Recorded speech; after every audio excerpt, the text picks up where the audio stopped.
When I first started the Mastering Midlife podcast, my producer, Kate, uh, really lobbied for me to do these solo Friday podcasts. I wasn't sure I wanted to do this. I thought the interviews would be the best way to get you the best value I could possibly do. I wanted to be of service. But Kate insisted that I do the Friday podcasts. And what has come to pass is these Friday podcasts have been the germination, the start of chapters in the next two books that I'm writing, Mastering Midlife, which is going to come after Only Tens Revisited. I'm not even sure what we're going to call it, but it's going to be Only Tens the next 5 years, because it's been 5 years since I wrote Only Tens. 60,000 copies have been sold, so that's way cool. But I've been teaching workshops and learning a ton myself since I wrote the book.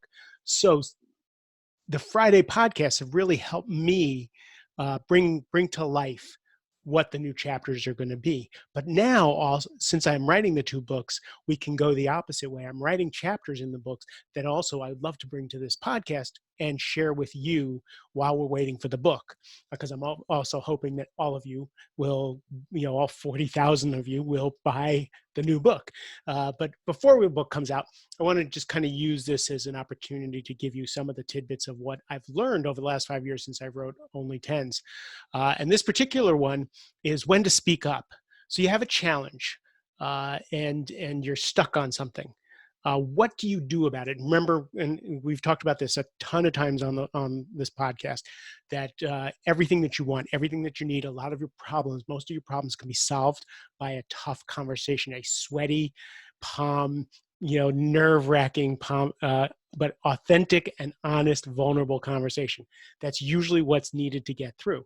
But when do you have what conversation? When? So here's a little shortcut, and if you go to the show notes, I'll put them in the show notes too, so that you have them written down.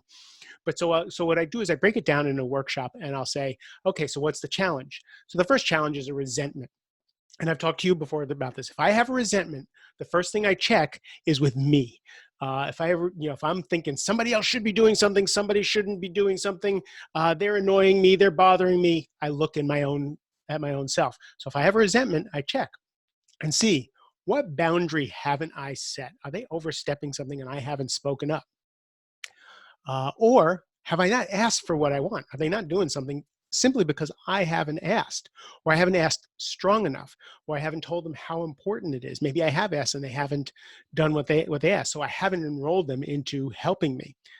The other piece is often jealousy. Like someone has a really, really flat stomach, I'm jealous, so I'm annoyed because I don't have a really flat stomach.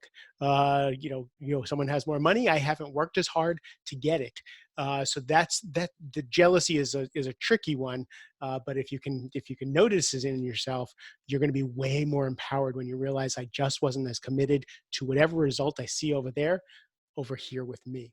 So that's resentment. First thing with resentment is check with yourself. Are you not setting a boundary, or not asking for what you want, or are you just a little jealous?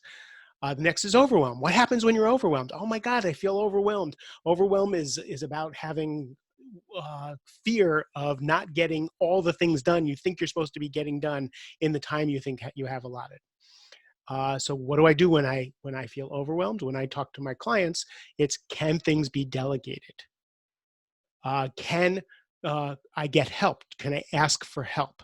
Is there something I'm stuck on and I just need a piece of information and I can't Google it? Or does somebody else just know how to do something quicker and help me get out of this, this overwhelm, this stuckness of getting to all the things? Are there deadlines that need to be renegotiated? Did I set deadlines and make agreements that are just too soon? Do I need more resources? So can you ask for help? Can you delegate? Can you renegotiate the timelines so that you're not all jammed up? But for me, the most important thing is to breathe first and check, slow down and check to see, what can I do with all those things? So 5 minutes of dealing with overwhelm and dealing with the things on the list that are making you overwhelmed will pay off dividends for the next several hours, and you'll probably get way more done. Next is, you can't say no. You have trouble saying no? Remember, one of the most effective tools is the complete sentence of the word no. Successful people get successful by saying yes to everything. really, really, really successful people get more successful by saying no to almost everything and focusing on things. But it's really hard to say no. And as a recovering people pleaser, that was one of my toughest things. Is I'm an automatic yes, and then I'm overwhelmed. I'm an automatic yes, and then I'm not meeting commitments and agreements. So if I can't say no, what I've trained myself to do is I say no automatically. Now I don't have to do it because I've really gotten good at negotiating and talking it through while I'm on the phone with someone or while I'm talking to someone. But no, I'll say, instead of saying no, I will say, may I get back to you? So someone asks you to do a piece of work. Actually, may I get back to you? Like someone wants you to go to a party and you're not sure you want to go. May I get back to you? So someone wants to ask you a favor. May I get back to you? Now you can get back to them in 3 minutes. You can get back to them in 3 days. You can say yes and you can say no, but now you're a choice. Now you can slow down. You can phone a friend and say, I don't want to go to this party, but I don't want to piss someone off, or I don't want them to stop being my friends. So you can work through whatever it is that's going on internally. So if you can't say no, just try, may I get back to you? And that gives you an opportunity to respond and not react. Let's say you have an unmet expectation. You had an expectation of someone to do the laundry or clean the dishes, or you had an expectation of one of your employees to take care of a task. Take responsibility for that. So when I have an unmet expectation, I have to check, just like the resentment, I have to check to see, did I have an agreement? Did we have an agreement? Did we both say X is going to happen by Y time?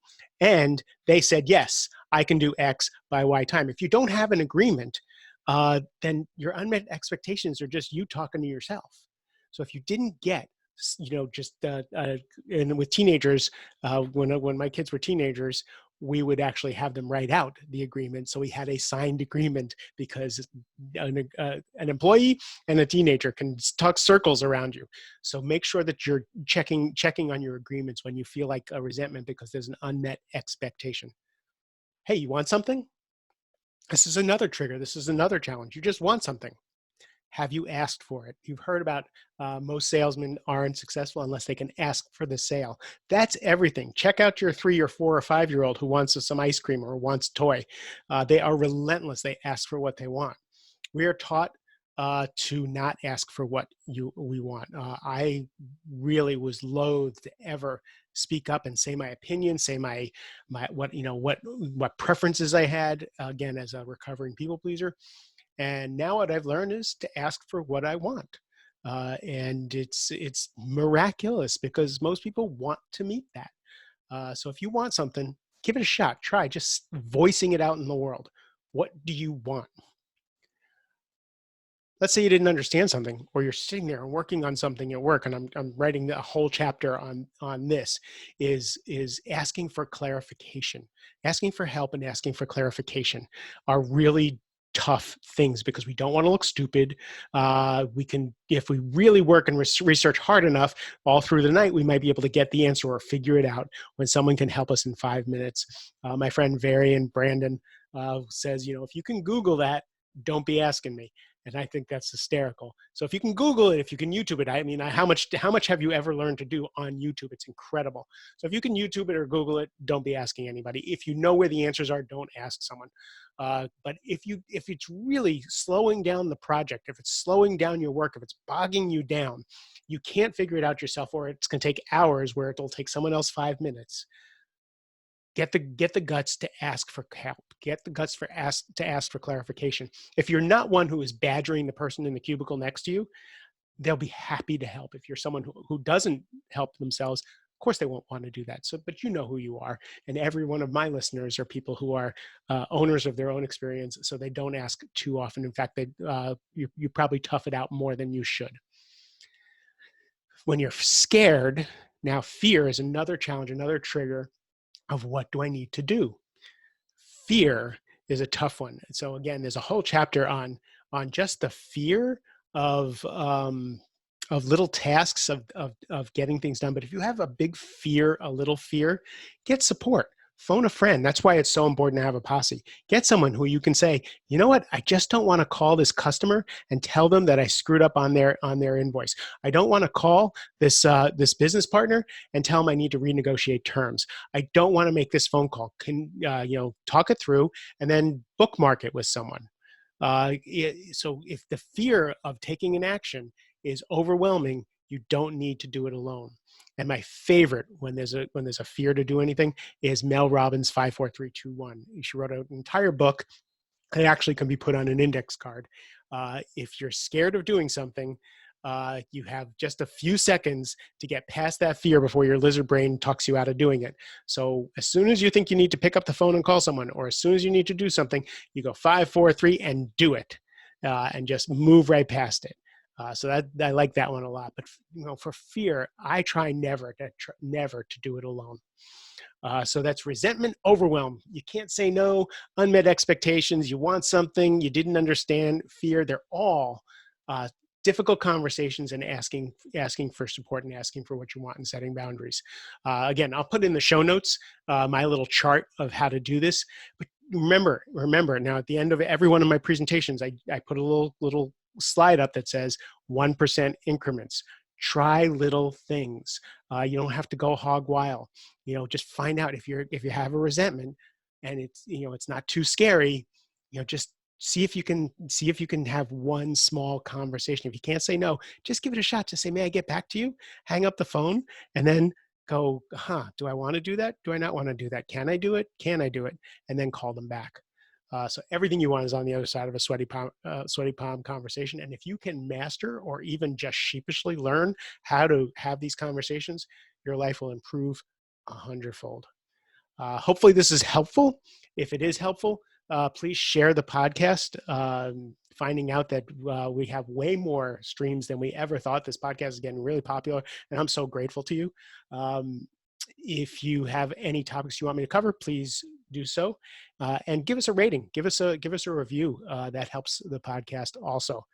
I thank you a ton as you're going back out into the world in this precarious time.